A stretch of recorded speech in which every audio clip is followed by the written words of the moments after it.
Alam mo, sasabihin na masarap na pakiramdam ang pagmumotor ng long ride. Hindi pong pagsakay mo pa lang ng motor, pagpapaandar ng engine, may mararamdaman ka ng kakaibang saya. Dahil kapag nagmumotor ka na sa mahabang biyahe, talagang nakakawala ng stress at ma-appreciate mo pa ang ganda ng mundo. Hindi pong habang nagmumotor ka, masasabi mo na lang sa sarili mo na, wow, ang sarap palang mabuhay.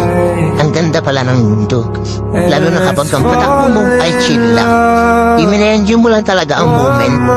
Madami kasi tayo kanya-kanyang problema sa buhay Pero pag nagmumotor ka na, makakalimutan mo ang problema mo.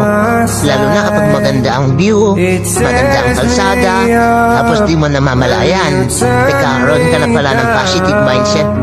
Dahil magaan ang pakiramdam mo Kaya kapag stress ka na, kailangan mo lang din talaga minsan ng mahabang biyahe bilang isang pahinga.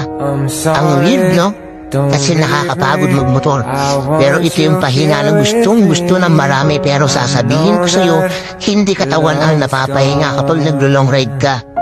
Kung di ang utak mo, kung di ang sarili mo mismo. Kaya deserve mo rin mag-enjoy. Deserve mo makarating sa magagandang lugar. Deserve mo ng bagong experience, ng bagong kwento. Ang buhay ay isang mahabang biyahe.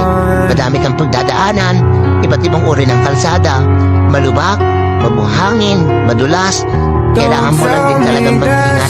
At pwede kang huminto para magpahinga. Tapos, biyahe na ulit. So, ano ba yan? Hanggang sa muli, ride safe always at huwag kakalimutan magdasal bago bumiyahe. Everyone's TV. Peace.